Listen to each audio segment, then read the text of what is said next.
But jumping into this game, man, like you look at tonight, 8:30 puck drop. The Wild had home ice and they lost it. So now they're down. And if they lose this, it's over. And you guys have to get back on the plane, sad clown songs. What do the Wild have to do? We know what Kaprizov is going to do. I mean, he's going to come out on fire. He's tricky with the puck. Brandon Molesky said he has the lungs of a fish. He can skate a lot longer than some other guys, and his endurance, blah, blah. But what does Kevin Fiala, for one, have to do to stay out of the penalty box? Because that's one thing, like being new to hockey, the game I went to, game 2, like I feel like every 4 or 5 minutes he's skating to the side with his head down because either he doesn't, agree, or he just feels like mom put me on punishment. What does Fiala have to do to stay out of the box? Well, I think in general, Kevin's got to avoid being frustrated. The Blues have taken away a lot of the room that he loves to use when he plays his game, and he's an electric player. We saw it down the stretch. He was as hot as any forward was in the National Hockey League, Ron. And then in this series, and it's playoff hockey in the National Hockey League, there isn't as much room to operate. I think a lot of times when you see Fiala get into penalty situations, it's a frustration deal. He doesn't like to have that space taken away, and I think Dean Evason's talked about it throughout the series. St. Louis has one of the top 5 power plays in the National Hockey League, and if you take 4, 5, 6 penalties a night, you're not going to beat this team. And so whether it's Fiala or anybody else on this team, tonight especially, facing elimination, you've got to clean that part of your game up. You cannot avoid to take a bunch of penalties tonight if you think you're going to win. And I think Minnesota knows it. The one thing they have to rely on is they've been good in these elimination-type scenarios. They were down 3-1 in a series as recent as last year against the Knights. Went down there and won a game in Vegas, came back home, and then won game 6 to force game 7. So there's some history on their side, but to your point, whether it's Fiala or anybody else tonight, avoid those dumb penalties.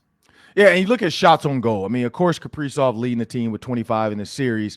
But in my opinion, so I look at this with Steph Curry. I equate that to Steph Curry, just one of those guys that has to take a lot of shots, and he's going to make a lot. But his teammates sometimes have games. Klay Thompson's had some. Now we've seen Jordan Poole have some. They have games that when Steph realizes, you know what? I am getting so much attention.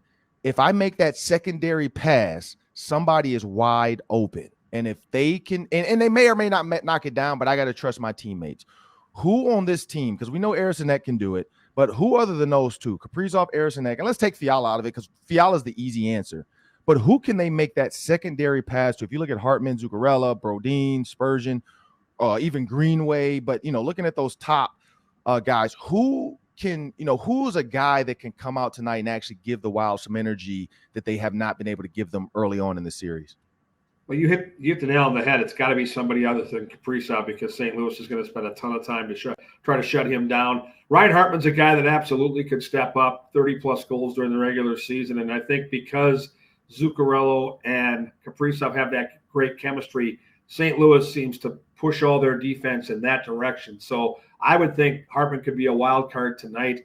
I'll go a little deeper than that. If you want to go like a deep dive under the radar guy that I think could be sitting on a pivotal goal at a big moment tonight, I'm going to go with Tyson Jost, their fourth line center. Now, he'll probably only play 10, 11, maybe 12 minutes on the high end run, but he plays with speed. He's unafraid. He's got a ton of playoff experience in his time with Colorado, and I've loved his game throughout this series. And I think the challenge for Dean Evason, as he talked yesterday about maybe making some subtle changes to the lineup, is giving Tyson Jost somebody that can help him offensively. He has had good looks, but I don't believe throughout the series Duhaime and Deslauriers have been able to bring out the best in him offensively. So maybe a guy like Nick Bjugstad slides in there, who scored a big goal late in the regular season, has playoff experience, is an offensive talent that you can hide on that fourth line. I think Bjugstad and Jost, under the radar, in a tight game,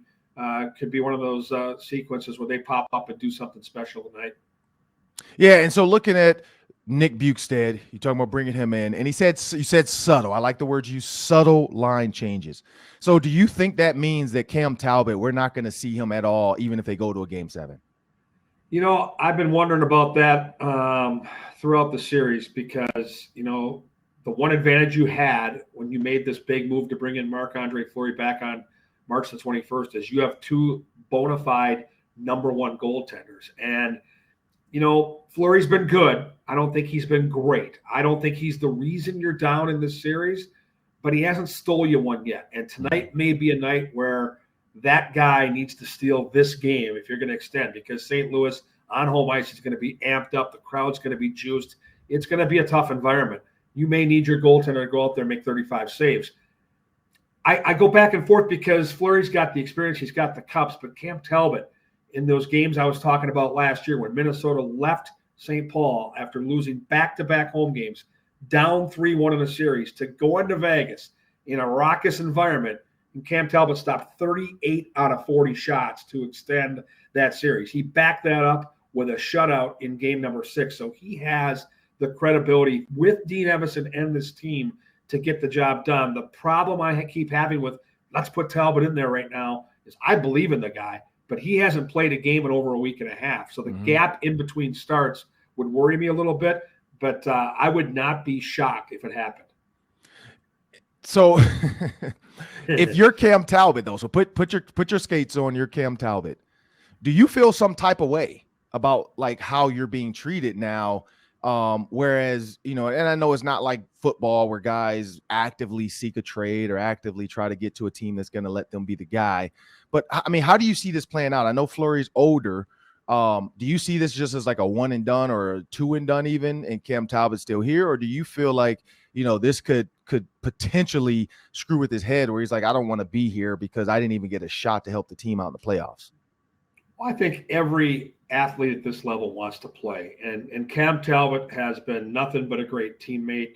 Seen him around the rink at morning skate, on game days even.